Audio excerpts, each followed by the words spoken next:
Think every man, woman, and child. If it's the end of the world, I will do better next time. Oh yeah, I know it. Yeah, I know it. If it's the end of the world, I know that I have lived my life to the fullest. Yeah, the fullest. We stood on top of mountains. We've been to space before. We had our dogs and houses. We dug up dinosaurs. We built those bombs are dropping. We fought in all their wars. Now that the sky's falling, what did we do it for? Feels like the end is near, our freedom's disappearing. People playing God, call it genetic engineering. Media misleading us and evil's interfering, while the government we need became the power that we're fearing. Good evening, everyone. I'm Laura Ingraham. This is the Ingraham Angle from Washington tonight. Time for a real president. That's the focus of tonight's angle. Millions of Americans are suffering, and more than 130 are dead in the aftermath of one of the worst hurricanes ever to hit the United States. And tragically for those affected, we neither had a president nor a vice president in place and equipped to direct the federal preparation, nor to demand a swift response by the federal government. The victims of Hurricane Helene didn't know where to turn over the weekend. At this point, you don't see a FEMA station set up, That's right? right. And we should. We should have by now. Yeah. Is that concerning? Yeah, I mean, we expect more and we can't get out. You should expect more. Americans can't get out, they said, but Kamala Harris had no trouble getting in to California and to Las Vegas to campaign over the weekend. Well, the same with Biden. He spent most of his time at Rehoboth Beach. Do you wish that you were putting more resources in North Carolina, knowing what you know now? And do you wish that you spent the weekend here in Washington rather than in Delaware? Come on, stop that game, will you?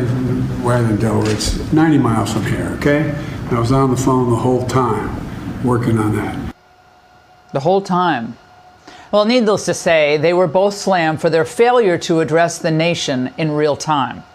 Asleep at the wheel, absentee leaders, the dereliction of duty. These were just some of the phrases ricocheting around Instagram and Twitter about what seemed like a low-key public response to an epic natural disaster. Now, Biden finally got shamed into going. He says he'll go to the region on Wednesday. As for Kamala, her team released a statement saying she would visit the regions affected when it was not disruptive to ongoing operations. Now, what they really meant was when it wasn't disruptive to Harris's previously scheduled campaign events.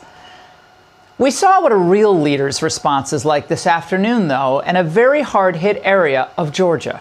We have a lot of truckloads of different items, from oil to water to all sorts of equipment that's going to help them. Many thousands are without power. They're running low on food and fuel. We brought a lot of it down with us.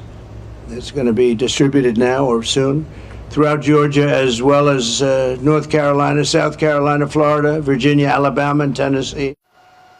And yet, remember all the blather at the DNC about how Trump doesn't care about anyone but himself? Throughout the region, our hearts are with you, and we are going to be with you as long as you need it. It's called an hour of need. You're in our prayers, and we pray to God, and throughout this the long weeks that lay ahead, you're going to have a lot of work, but the end result is it's going to be good.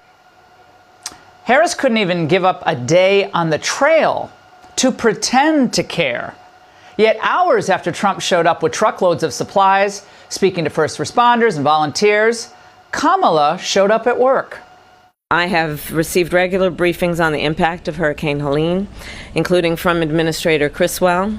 And over the past 24 hours, I have spoken with Governor Kemp of Georgia, Governor Cooper of North Carolina, and many local officials. I have shared with them that we will do everything in our power to help communities respond and recover. Well, that's fine. And of course, the government should be mobilized to help. But that does not change the fact that Biden and Kamala Harris were not at the White House driving our federal preparedness last week. On the hurricane, Mr. President, why weren't you and Vice President Harris here in Washington commanding this weekend? I was commanding. I was on the phone for at least 2 hours yesterday and the day before as well. I command. It's called a telephone. All my security people. Okay, well, your job isn't simply to be briefed as you hunker down in Delaware or just proceed as if nothing's wrong on the campaign trail. When you're president, you're actually the nation's chief executive, and you're constitutionally bound to ensure that the laws are faithfully executed. Now, implicit in the oath of office is a pledge that your policies will prepare and protect us preemptively. And that means we don't appoint people to key positions, key cabinet positions, because they're a first this or that. It means that you don't waste money that we need in times of crisis or fuel by draining the Strategic Petroleum Reserve to help your party win the midterms. What it means is that you're president in Washington and on camera reassuring the public before, during, and after a crisis.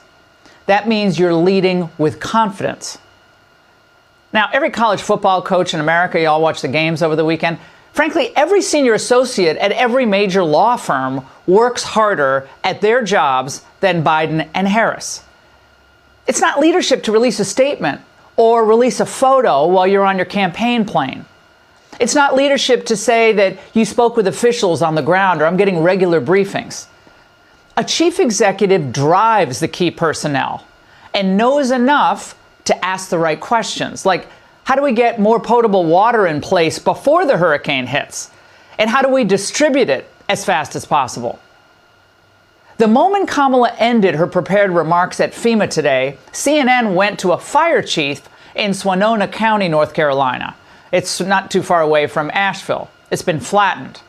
Kamala said, "We're with you at that FEMA briefing, and you'll have everything you need." Total destruction, devastation, and I don't even know if that would even be the right word to say. This will not be a repair. This will be a rebuild. Do people in your region have basic necessities like electricity or water? No, the water and the power is both out currently in our area. The businesses through our main part of our community that they're going to have to be tore down and rebuilt. The main bridge through our community is damaged. That bridge goes over to a secondary road. That secondary road is not there on the east side of the bridge. It's not even there. It's been washed away. Well, they've been out of water, cell phone service, and electricity for, a couple of days now. Now, this is horrifying. Every morning in a crisis like this, we need a real president who will call in all of the top officials to demand results expeditiously, not just get a briefing. All red tape must be cut. All of it. But literally no one thinks Joe Biden or Kamala Harris is doing everything they can beyond just observing what other people are doing. When Governor Ron DeSantis' team knew this hurricane was coming, man, did they kick into high gear preemptively. They had their comms teams ready and in place. They had their logistics people ready, their search and rescue personnel mobilized. If you follow them on Twitter like I do, you saw it all. But Kamala, well, she was busy with other things. Good evening, Nevada!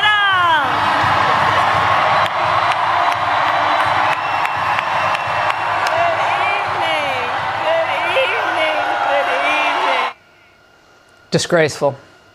And back to Mayor Pete, our Secretary of Transportation. Well, he loves to go on TV campaigning for Kamala. Every 5 minutes seems like he's on TV. But when will he go on TV to tell us when I-40 is going to open? Or how many bridges are going to have to be totally rebuilt? Will they drop all their DEI regulations, any that still exist, to ensure that people get the help they need as fast as possible? But just like the slow inept response by the Secret Service at Butler Field, the delayed show of concern and coordination by our president and our vice president has bred its own conspiracy theories. And what is the U.S. Postal Service going to do for all those counties that can't get their mail-in ballots? Has Biden or Harris demanded a real plan for that? And what is that plan? Now, if Trump had been president over the past 10 days, a lot of people in the federal government would have been working a lot of nights and on the weekend to prepare for this hurricane. He was always pushing people to accomplish things faster. And it can annoy some people who would rather go home early. But if they screwed up royally or they didn't move fast enough, they were fired, sometimes publicly. When somebody does a bad job, I fire them. They have done such a poor job, and they never fire anybody. You got to put pressure on employees to get the job done. These people in the Carolinas and in Georgia, Tennessee, they're lucky that this is an election year. They will get help. But the poor people of Maui still don't have all the help they need. We don't just need a real president now. We need a real president next year and for the next 4 years. The crises buffeting America at home and abroad are severe. And if we do not respond in the right way and at the right time, the consequences for all of us will be dire. And that's the angle.